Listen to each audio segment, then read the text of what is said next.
What's up, everybody? It's your boy Mikey G, Dad's After Dark Radio, here with a special sports section, sports corner, sports edition. I don't know. I haven't really figured out a good name for this segment yet. But throughout the NFL season, I'm going to be hopping on here. We're going to talk a little bit of sports. We don't talk a lot of NFL on our weekly Dad's After Dark radio show every Monday live at 7 p.m. on Facebook Live and YouTube Live. You can catch us there. You can follow us on TikTok, follow us on Twitter, on OnlyFans, on all the platforms.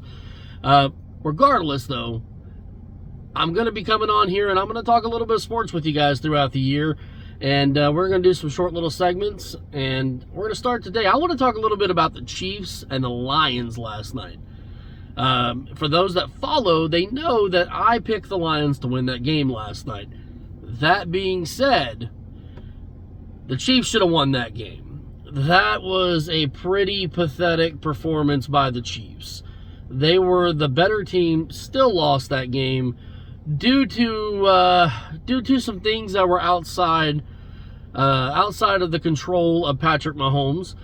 He actually played pretty damn well. His receivers, his O-line, his head coach all let him down last night. Chiefs should be 1-0 in the season. The Lions should be 0-1. But as it stands right now, the Lions won 21-20. And, kudos. Props to the Lions. They are contenders this year. I don't know if they're a Super Bowl contender, but they are definitely a contender to win their division and to make some noise in the playoffs. Of course, that being said, the NFC is super weak this year, while the AFC is stacked. This loss may come back to haunt the Chiefs later on in the season when they're looking for home field advantage. The last 4 AFC championship games have gone through Arrowhead. That may not be the case this year. It's going to be tough sledding in the AFC. Every win is going to count. It's going to matter. You're going to need 13, 14 wins to secure home field advantage, and this one could haunt them. They're going to stumble along the way. They're going to have a few hiccups, but I still think the Chiefs are a Super Bowl contender. First, I want to talk about the biggest issues with the Chiefs last night. Everyone knows it was Travis Kelce not playing. With the hyperextended knee, that really, really, really hurt them. There was lots of times when Patrick Mahomes needed an outlet while he was scrambling around and just didn't have it. Had to throw it away, made some incomplete passes, overthrew some receivers, and then had receivers like Kadarius Toney who can't catch the ball to save his life.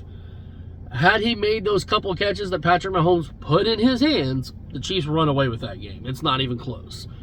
He hit him way downfield on a third down conversion, dropped the pass.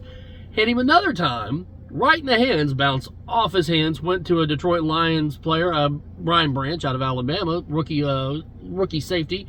Congrats to him on securing his first pick 6 of his NFL career, but that should have never been a pick 6. That was Kadarius Toney not doing his damn job. Hit him right in the hands, pick 6, Lions score, even up the game. Shouldn't have been that way.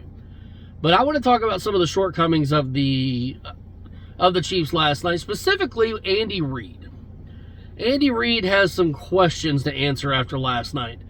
And I know not having Travis Kelce may have factored into some of his decisions, but when they were up 17-14 in the fourth quarter, on the 21-yard line of the Lions, about to be in the red zone, about to score, it was 4th and 2. The Chiefs have shown year after year after year, they're not afraid to roll the dice and go for it. Had they gone for it there and converted that 4th down, scored a touchdown, they are now up by a touchdown and a field goal. Instead, they elected on 4th and 2 to kick the field goal and go up by 6 points.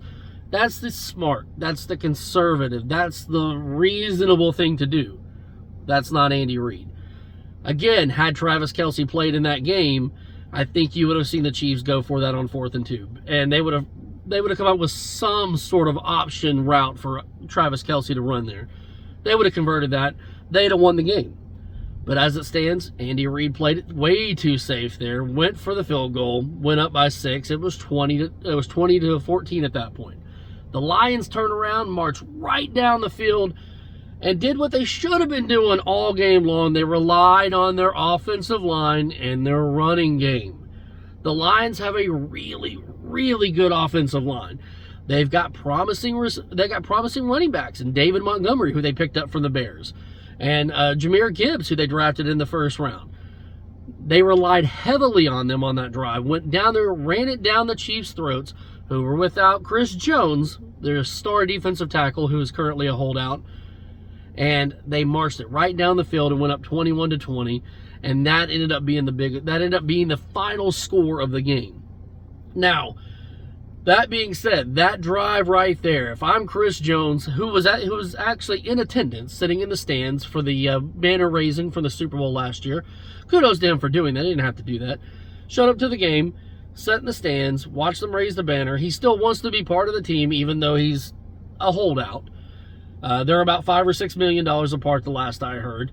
He wants to be the highest paid defensive tackle in the history of the NFL, and right now that honor currently goes to, what's his name? Aaron Donald. Why can't I think of that? I was thinking Donald Glover for some reason, like it's Community over here. But Aaron Donald of the Rams, who currently holds that title. He wants to be paid as well, if not better, than Aaron Donald. And I can't say he's wrong. I mean, he was a vital part to their Super Bowl run last year. He was, every time they needed a big play, Chris Jones made the play. This is his last chance to get his big money contract. I don't blame him. I know a few of us out here wouldn't mind a few extra, we would take a few less $1 million to get on the field, but it's on principle. I understand what he's doing, and kudos. I bet you that contract gets done this week. The Chiefs can't afford to provide a blueprint for teams going forward to just run it down their throat, which is essentially what teams are going to do without Chris Jones on the field. Anyways, the next Andy Reid blunder was on the very next drive. The Chiefs are trying to go downfield and tie up the game, or not tie up the game, take the lead. And they get to a point where it's 4th and 20. 4th and 20 in their own territory. Not even across midfield yet. 4th and 20.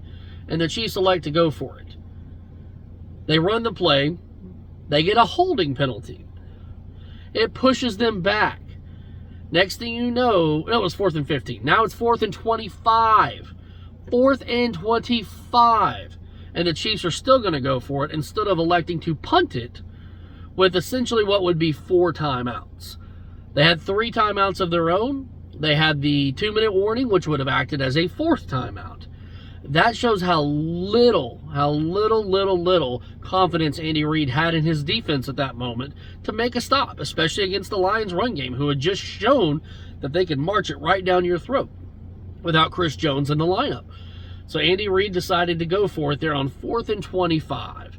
And, of course, how many 4th and 25 plays actually work? You don't have a 4th and 25 play in your playbook. It just doesn't exist. So the conversion rate on those, I would venture to say, are probably very, very low. While the Lions take over on downs, they get a first down, they run out the clock. Game's over. So kudos to the Lions. Let's talk a little bit about what we learned about each team. We learned that the Chiefs are still going to be a playoff contender. Duh. That's common sense. The Chiefs are a Super Bowl contender. The biggest concern for the Chiefs going forward has to be the health of Travis Kelce, which by all accounts should probably be back next week. Hopefully that knee holds up and he'll be just fine. He is an aging player, but he's never shown a history of injury, so he should be just fine. Losing Chris Jones, that's a huge, huge impact. There's a chance he may not be back until week 8, which he has to come back by week 8 to end his holdout. Otherwise, the Chiefs hold his rights for another year. So to be qualified as playing the entire year and count towards a contract year, he has to come back after week 8 or before week 8. I think it's before week 8. So, but my guess is that contract will probably get done either this week or next week. They can't afford too many more games without him in the lineup. That defense did not look great. They don't have a lot of star players on that defense. And speaking of not having star players, their offense looked anemic. Patrick Mahomes needs a number 1 wide receiver. I don't know what the Chiefs are doing. They've got to go out and they've got to find a number 1 wide receiver. There is talk about them trading for Chris Evans from the Tampa Bay Buccaneers, who is a team that's in rebuild mode. Chris Evans wants a big contract, and he's not going to get it from the Tampa Bay Buccaneers, nor should they give him that contract.